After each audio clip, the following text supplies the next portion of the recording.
Hoje eu quero te contar uma história que, para muita gente, ainda é difícil de aceitar.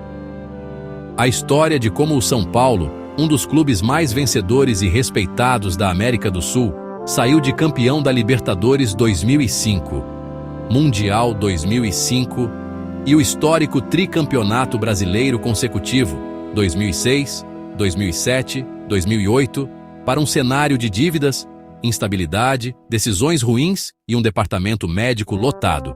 E o mais importante, isso não começou agora. Essa crise tem data para começar, tem responsáveis e tem consequências que se acumularam por mais de uma década. E no final, eu vou te mostrar o que realmente precisa ser feito para recolocar o São Paulo no caminho das glórias. Para entender a crise, a gente precisa voltar para a época em que o São Paulo era simplesmente temido. Entre 2005 e 2008, o clube conquistou Libertadores 2005, Mundial 2005 e 3 campeonatos brasileiros seguidos. Era um time organizado, competitivo, com uma cultura vencedora. Jogadores como Rogério Ceni, Hernanes, Miranda, Jorge Wagner. Um elenco que sabia exatamente o que fazer. E com o Muricy Ramalho, o São Paulo tinha um técnico com cara de São Paulo. Simples, direto, trabalhador. O clube era referência. Em estrutura, em gestão, em recuperação física, em elenco. Morumbi sempre lotado. Receita crescendo. O São Paulo era o rei da década. Mas, quando você atinge o topo, qualquer erro parece pequeno. Talvez você se torna soberbo, comete erros que custam caro para o futuro do clube. Depois do tri, os sinais de desgaste começaram a aparecer. Trocas constantes de treinadores, divergências internas, vendas de jogadores sem reposição à altura. E um padrão que viria a se repetir por anos: falta de planejamento.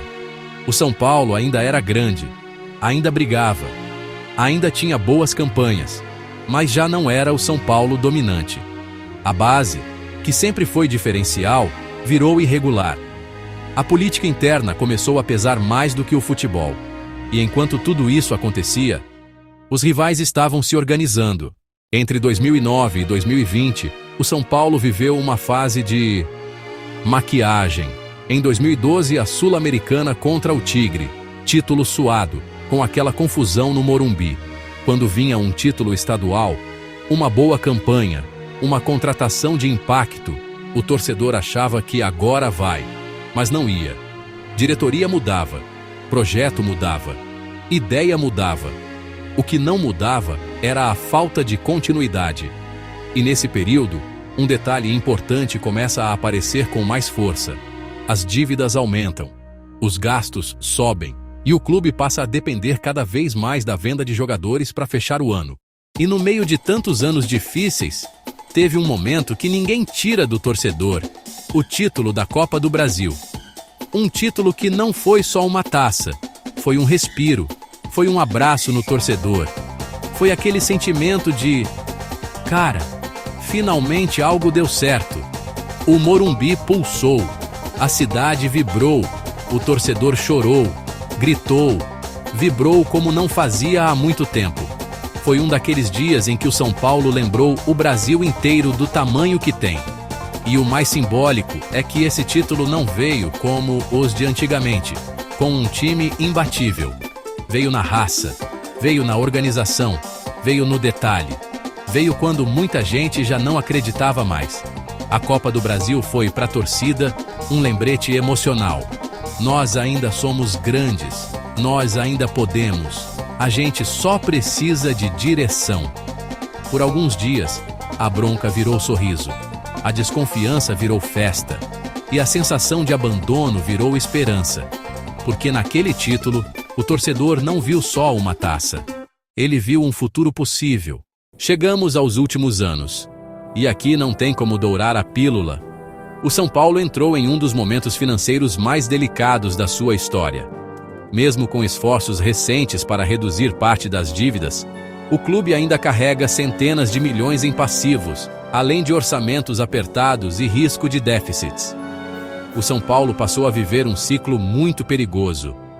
Gasta mal, não ganha, precisa vender jogador, não repõe bem, joga pior, arrecada menos e vende de novo. Esse é o ciclo da crise. E se a parte financeira já preocupa, a parte física virou uma tragédia anunciada. Nos últimos anos, o São Paulo acumulou um número impressionante de lesões. Em várias temporadas, teve mais de 10 jogadores machucados ao mesmo tempo. Atletas que chegam e não conseguem engrenar. Elenco sempre desfalcado. Treinadores que mal conseguem repetir escalação. E isso dói pro torcedor porque... Lembra quando o São Paulo era referência em fisiologia? Em recuperação? Lembra do Refis sendo citado como modelo para a América Latina? Pois é, isso ficou no passado. A estrutura existe, mas o resultado não aparece. O clube virou notícia por excesso de contusões. E isso impacta diretamente a performance. Agora eu vou ser direto. A culpa não é de um único presidente. Não é de um único diretor. E não é de um único treinador. A crise do São Paulo é o resultado de uma sequência de más gestões que se acumulam desde o fim da década de 2000. É um problema de cultura, de política interna, de vaidade, de más escolhas, de projetos curtos, de falta de profissionalização. O clube não consegue permanecer num caminho por tempo suficiente. Tudo muda o tempo todo. E quando a gestão muda o tempo todo, nada se sustenta. Enquanto o São Paulo se perdia, o rival Palmeiras fez exatamente o contrário. Criou governança, profissionalizou departamentos, aumentou receita, atraiu grandes patrocinadores, investiu no centro de treinamento e montou um elenco forte e estável. Entre 2015 e 2024, o Palmeiras viveu a maior fase vitoriosa da história. Virou referência, virou modelo, virou bilionário em arrecadação. E ver o rival crescer dói mais ainda porque, até pouco tempo atrás, eram eles que olhavam para o São Paulo como exemplo. Ok, tudo isso explica como chegamos aqui. Mas como sair? O São Paulo não precisa reinventar o futebol. Precisa sim fazer o básico bem feito. E aqui vão os passos mais importantes. Passos que exigem coragem, continuidade e maturidade. 1. Profissionalizar tudo. Colocar gente técnica nos cargos técnicos. Menos política. Mais gestão. Acabar com a cultura de favores, amizades e improvisos. 2. Criar um projeto de longo prazo. Um plano que sobreviva a mudanças de presidente. Com metas claras, transparentes e públicas. Nada de ano de eleição, nada de ano para apagar incêndio. 3. Reestruturar o departamento médico. Trazer novos especialistas, métodos modernos e tecnologia real. Investir pesado em prevenção e controle de carga. Menos lesões significa mais vitórias. Simples assim. 4. Fortalecer a geração de receita. O Morumbi é uma mina de ouro subexplorada. O São Paulo precisa modernizar seu marketing, abraçar de vez o digital e atrair patrocinadores fortes. Mais dinheiro significa mais capacidade de planejar, contratar e manter jogadores. 5.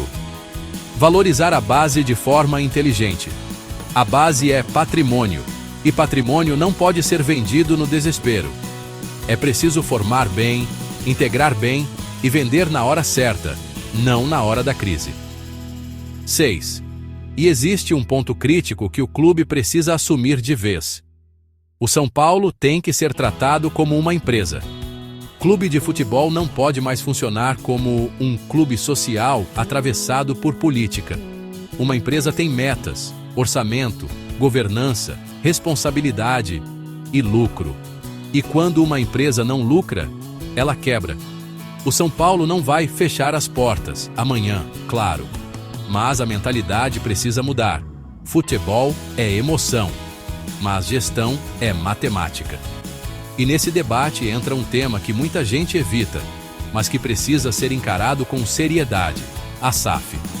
Não como solução milagrosa, não como bandeira política, mas como alternativa real. Rivais diretos já adotaram modelos modernos de gestão com investimento privado, métricas de desempenho e controle rígido. A SAF não corrige tudo, mas corrige uma coisa fundamental: tira o clube das mãos da política interna e coloca nas mãos de quem precisa entregar resultado. O São Paulo não precisa virar SAF agora, mas precisa decidir se vai continuar preso ao passado ou se vai discutir o futuro com coragem. 7. E por fim, ter paciência.